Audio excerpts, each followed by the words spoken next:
Bimbang tentang gout? Cubalah Eural, pengalkali air kencing yang berkesan. Eural, kurangkan paras asid urik anda sekarang. Assalamualaikum, anda sedang menonton Sekilas Fakta 20 Januari 2022 bersama dengan saya Nusha Muhammad Amin.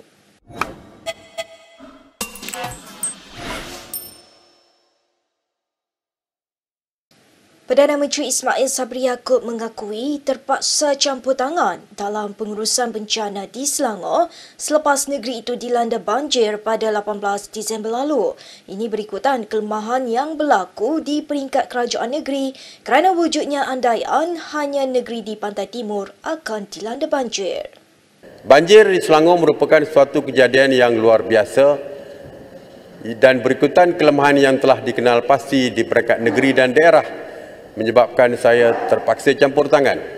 Umum mengetahui pada tempoh yang sama, terdapat beberapa negeri lain yang turut dilanda banjir, malah ada negeri yang dilanda banjir pada skala yang lebih buruk seperti negeri Pahang.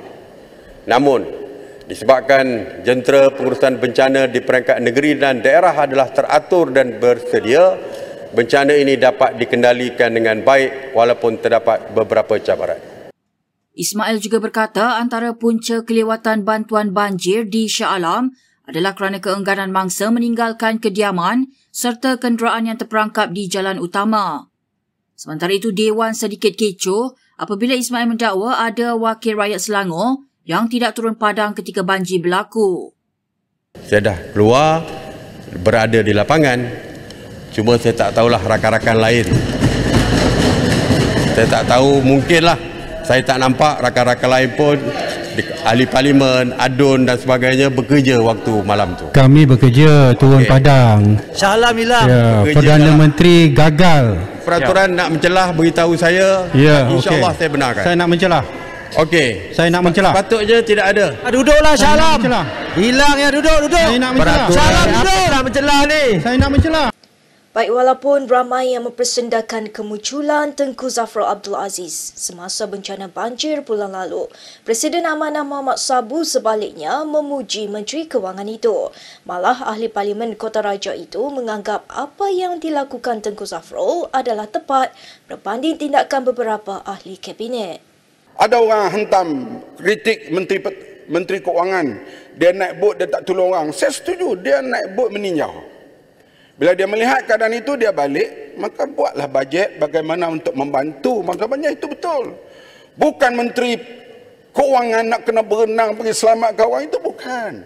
Itu ada pengkhususan dia dalam hal-hal kerja seperti itu. Tengku Zafrul adalah antara anggota Kabinet yang turun padang untuk melihat keadaan mangsa banjir di Shah Alam. Bagaimanapun, kedatangan ahli Dewan Negara itu mengundang kemarahan yang meluas apabila dia diiringi ramai pegawai. Beberapa menteri lain turut menjadi sasaran kecaman kerana didakwa bersandiwara dengan pelbagai aksi yang dipertikaikan, termasuk Perdana Menteri dan Menteri Pembangunan Wanita, Keluarga dan Masyarakat Rina Harun. Perkarangan Parlimen hari ini turut dipanaskan dengan perhimpunan dan penyerahan memorandum oleh dua parti politik. Himpunan tersebut dianjurkan Angkatan Muda PKR yang menuntut penggantungan sementara Azam Baki manakala Muda mengetengahkan isu perubahan iklim. Anggota AMK yang memakai payung berwarna biru muda turut membawa sepanduk dengan slogan Undur Azam serta Wang Olok-Olok yang memaparkan wajah Ketua Pesuruhjaya SPRM itu. Memorandum 8 tuntutan itu antaranya turut menuntut penubuhan Suruhanjaya Diraja bagi menyiasat pemilikan saham Azam serta pindaan Akta SPRM supaya mekanisme semak dan imbang menjadi lebih adil. Beberapa pemimpin pembangkang termasuk ketuanya Anwar Ibrahim turut hadir memberikan sokongan. Sementara itu, Muda pula menuntut Parlimen menubuhkan jawatan kuasa pilihan khas berkaitan iklim, bencana dan alam sekitar bagi membincangkan isu krisis perubahan iklim susulan banjir besar bulan lalu. Mereka juga menuntut rombakan anggota Lembaga Pengarah Agensi Pengurusan Bencana Negara atau NADMA dibuat.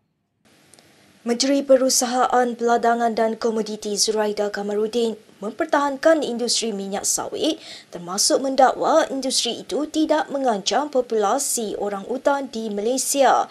Katanya haiwan berkenaan lebih berkemungkinan untuk membunuh manusia berbanding sebaliknya, sehingga mendapat perhatian di media sosial. Then the other thing that I discovered when I was in Mecca, I just came back from my Umrah. Then I was talking to our ambassador there. So he told me that in the schools of in the Arab country, which his children went, the books still talking bad about palm oil, our palm oil, because of kita bunuh orang utan. I told him, in Malaysia, if you see orang utan will kill you first, not you kill the orang utan first. Ucapan itu dibuat pada 5 Januari lalu, namun ia mula tersebar di laman TikTok baru-baru ini. Video rakaman berkenaan kemudiannya dikongsi oleh bekas ahli Parlimen Pandan Rafizi Ramli. Dalam ucapannya, Zuraida berkata dia melawat Mekah baru-baru ini dan dimaklumkan bahawa buku sekolah di negara-negara Arab memberi penerangan yang tidak menarik terhadap industri minyak sawit. Zuraida menegaskan Jabatan Perlindungan Hidupan Liar dan Taman Negara atau Perhilitan mempunyai prosedurnya sendiri dalam mengendalikan orang-utan, harimau dan singa. Orang-utan Borneo dianggap sebagai spesies yang sangat terancam akibat aktiviti pembalakan, penanaman kelapa sawit dan kebakaran hutan. Untuk rekod, Malaysia juga bukan merupakan habitat bagi singa. Pening, tangan dan kaki kebas, letih. Ini mungkin tanda peredaran darah kurang baik. Cubalah Thomson Activated Ginkgo dengan teknologi aktivasi dari Jepun yang menghancurkan ginkgo biloba dan melekat pada dinding usus untuk penyerapan lebih baik bagi membantu memperbaiki peredaran darah. Kawalan kualiti memastikan ia mudah larut dengan daun muda ginkgo dari Jepun. Untuk peredaran darah yang lebih baik, cubalah Thomson Activated Ginkgo. Ini adalah Medifax untuk Thomson. Baik, kita ke perkembangan berikutnya. Menteri Pendidikan Razi Jidin memandang serius dakwaan mengenai makanan yang di bawah rancangan makanan tambahan adalah hanya nasi putih tanpa sebarang lauk. Kata menteri itu, arahan juga sudah diberikan supaya dakwaan tersebut disiasat lanjut. Terdahulu, seorang pengguna media sosial memuat naik sekeping gambar memaparkan makanan RMT berupa nasi putih dan kuah tanpa sebarang lauk yang dibawa pulang oleh cucu saudaranya. Menurut Razi, Kementerian Pendidikan Malaysia tidak akan berkompromi dalam hal yang melibatkan kebajikan murid.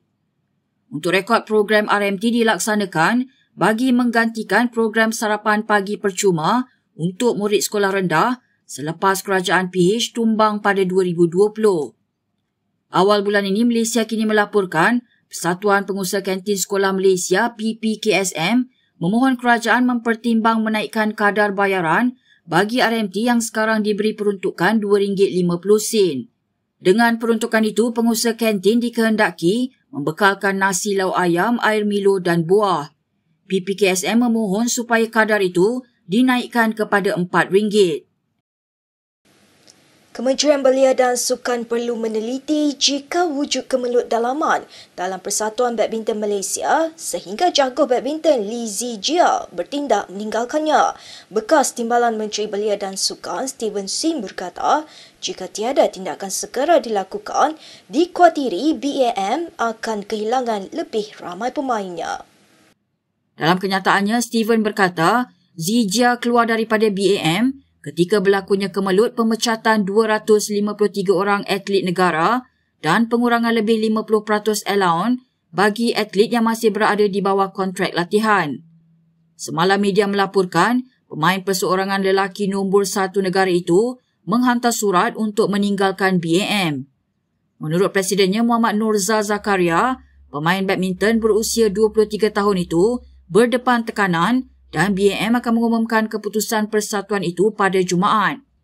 Mengulas lanjut, Steven berkata, kemelut sukan negara termasuk beberapa orang atlet utama turut ditamatkan kontrak latihan ataupun memilih untuk bersara merupakan krisis terburuk arena sukan negara. Sehingga kini katanya Menteri KBS memilih untuk berdiam diri terhadap isu kebajikan atlet, sebaliknya begitu pantas mempertahankan Ketua Pesuruhjaya SPRM Azam Baki. Baik, berikut beberapa lagi ringkasan berita untuk hari ini.